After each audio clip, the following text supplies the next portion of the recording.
Hello guys, this is Little Tools. Today I'm to show you a knife, and this is a knife that I've been waiting for a long time. This is Bug 110.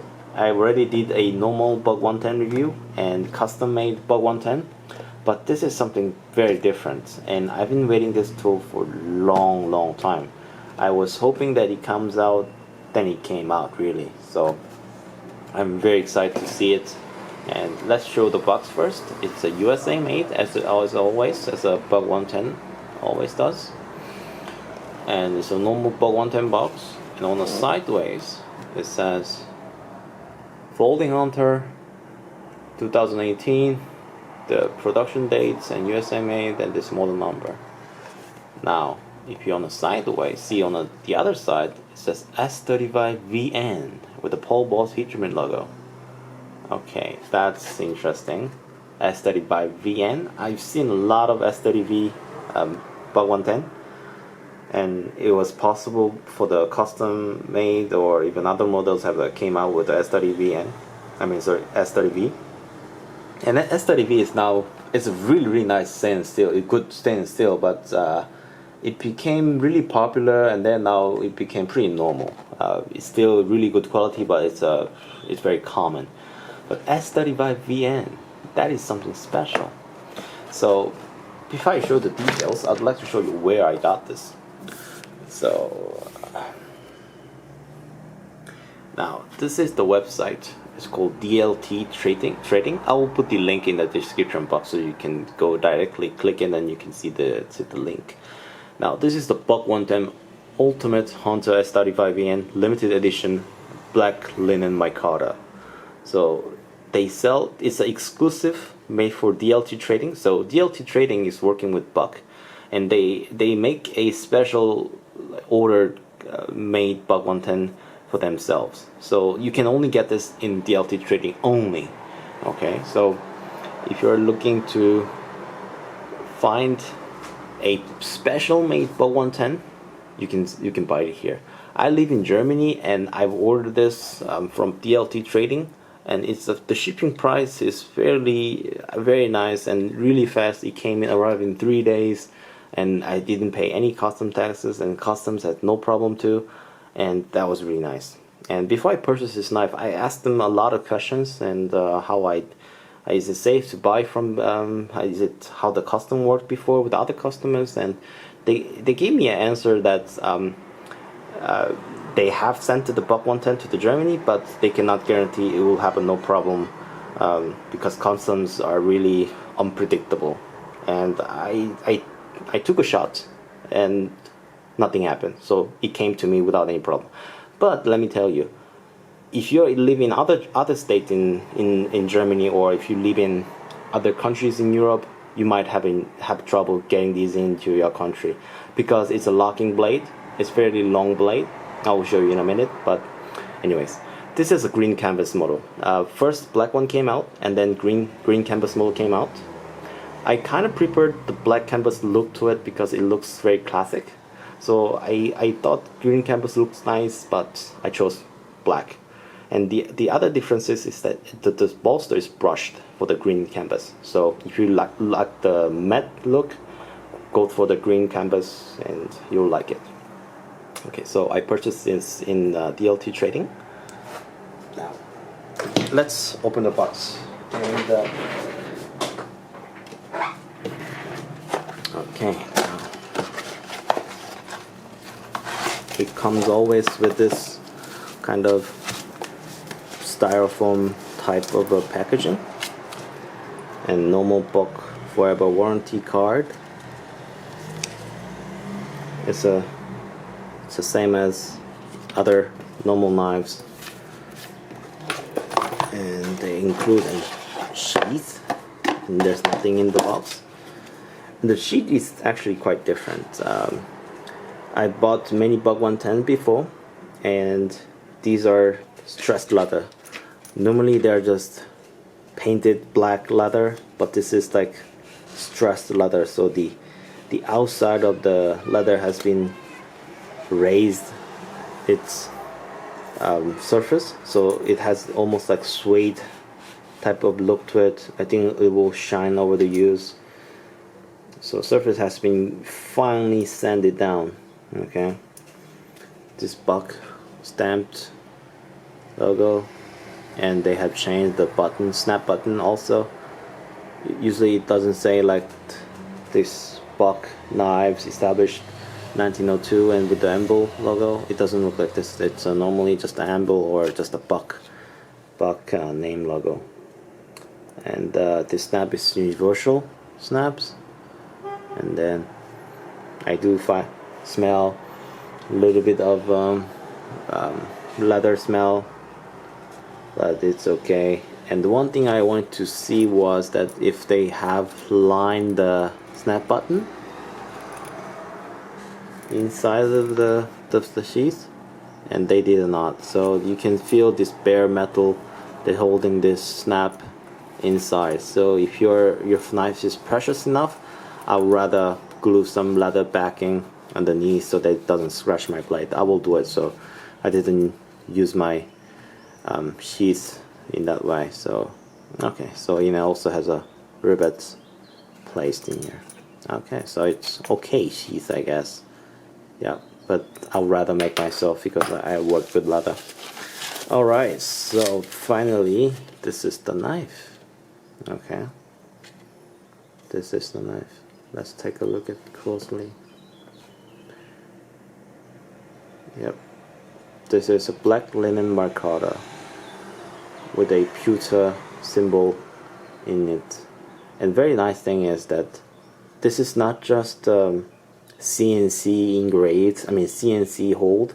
Like they have chamfered the hole here to smooth it out, so that after your logo is placed in, it does create a synced in effect. Like if you see sideways, it has a sunken down like this. I think this is very high quality, nice touch to it. I love this thing. Like it's not just a sharp hole, then you can place your pewter in it.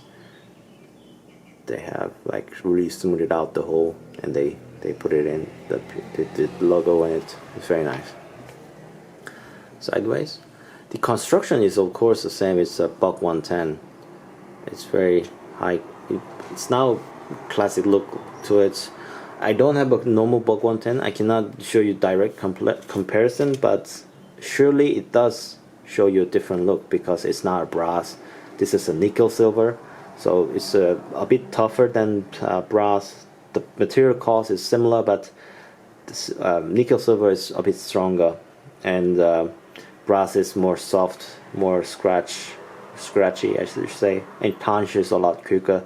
Nickel silver tarnishes too, but not that quick, so, and not that easily. So I prefer nickel silver for that reason, more practical. And I wanted to have some kind of synthetic handle material here, since almost everything is here is stainless, including the blade. So I wanted to have something that has a water resistance to it. Buck 110 uses a diamond wood, so it's a resin impregnated wood. It's a stabilized wood so that water doesn't damage the wood, but still wood is wood. And I wanted something that's very highly water resistant, and that was the synthetic material like G10 or Micarta. So they came out with the Micarta, so I was happy about it. It could have been much better without this pewter buck logo. I prefer not to have anything symbolized, put it inside the scale. I prefer not to do that, but they did a good job, so I can live with it. And I wanted to check that if this logo was pinned or just glued, and you can see it from the bottom of the scale that this is just glued. So there's no pin from the buck logo with the handle, so there's nothing in it between. If you can see it, so it's only glued inside the Micarta scale. So this is the full opened position, and this is drop point. I prefer drop point much more than clip point blade. Clip point blade looks cool in the first time, but then as you use it, open it, it looks scary to other people, and tip is pretty weak. And I prefer like hard tip, very strong tip. So drop point much better, and as you open it, it looks much better also. It looks very classic. I love it. So that was it. And yeah, so nickel silver and 3 pins holding the scale with the handle together, and this pin is for the back spine of the blade. So this is this mechanism called back lock. So there's a lock at the back of the knife, and you press this, and this steel bar raises, and then you can close the blade. Okay, like this. Yeah, and then you can open it like this, and it's a pretty big knife. When first time I bought Buck 110, I was surprised by its size. So I want to show you the comparison between other blades. This is Buck Vantage Small. I don't want to scratch my nickel bolster, so oh sorry. I just put this in. And this is Victorinox Huntsman.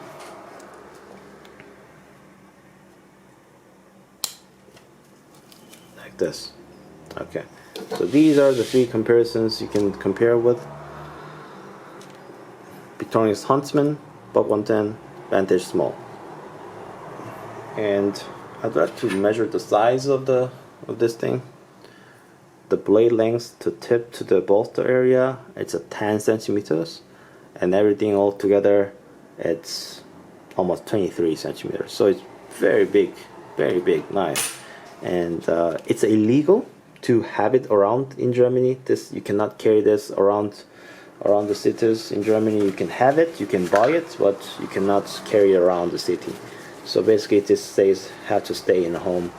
Unless you're a hunter, if you have a hunting license, you have a special reasons to carry on that specific day, you can maybe carry it with a permit, but not everyday carry to your school or work, anything like that. This is an illegal knife to carry in Germany because it's a locking blade and it's fairly long blade. And situations in Germany right now, so you have to be careful. And I want to show you. I'll show you the logo, the stamped logo. I mean, not the stamped, laser engraved. It's a Buck USA. The other side, Boss S35VN. Yep. This is knife I was looking for. I wanted to have a Buck knife that has really good seals on them.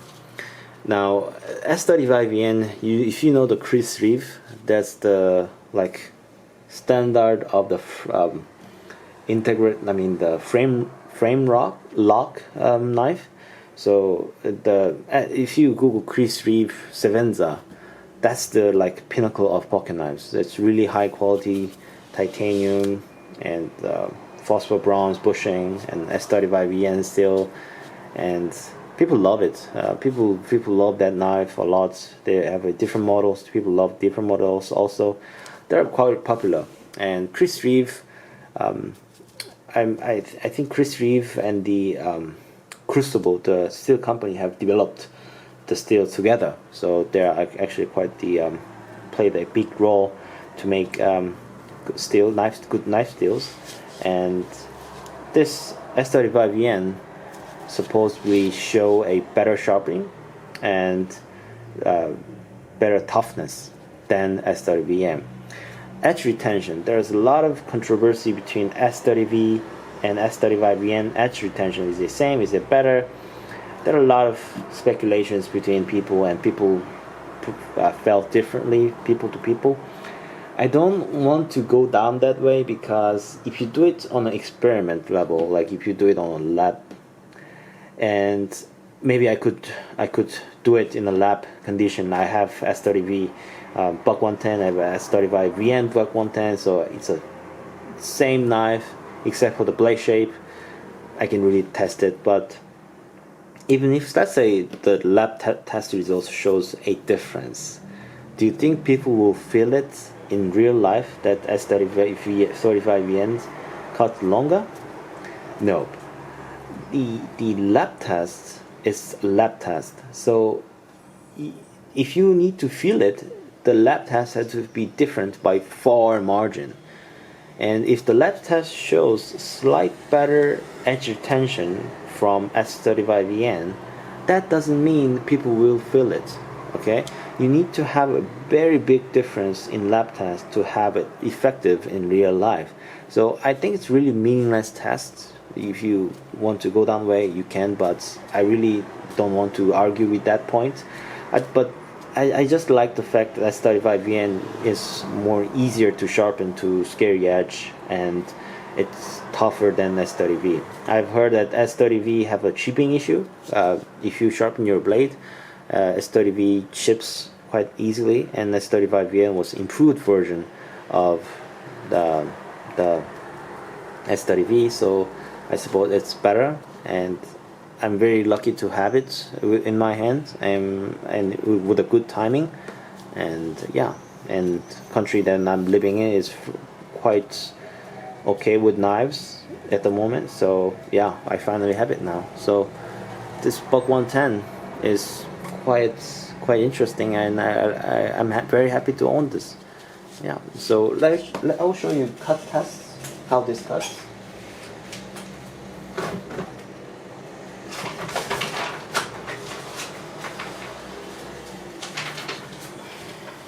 I didn't touch anything to the blades, it just came out newly from the company, and it cuts very nice, very nice. Yep.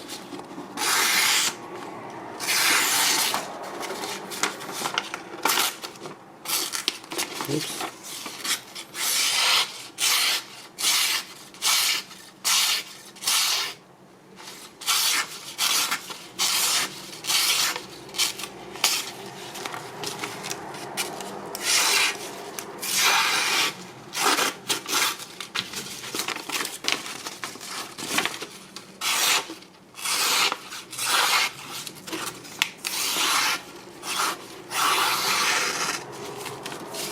It cuts very nice. It comes very sharp. So this will be put into use.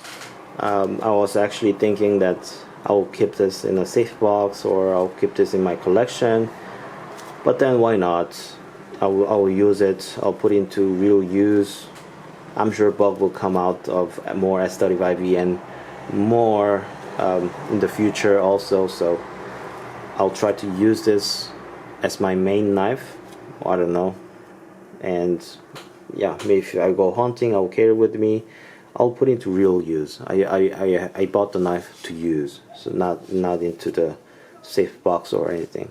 I'll keep this in the use because it's Micarta, and it looks really workhorse. It looks like really workhorse, and yeah, I hope this knife serves me a long time. And yeah, if you're interested into higher end steel, go for Buck 110 S35VN version in DLT Trading. And if you want to sharpen this S35VN knife, you cannot sharpen with normal Japanese sword stone. You have to go higher. You have to go for diamond or ceramic stones. I prefer diamond in rough grinding, so on a very rough scale, sharpen with a diamond, and then you make a fine sharp edge with the ceramic stones. I recommend Chosera from Naniwa, or I recommend Sharpton Hanochromaku stones for sharpening this kind of hard wear resistance premium steels. These are a bit tougher to sharpen, but you can sharpen it. It's not that big deal. Alright, so that was Buck 110, and thanks for watching as always. I'll see you guys in the next video. Bye bye.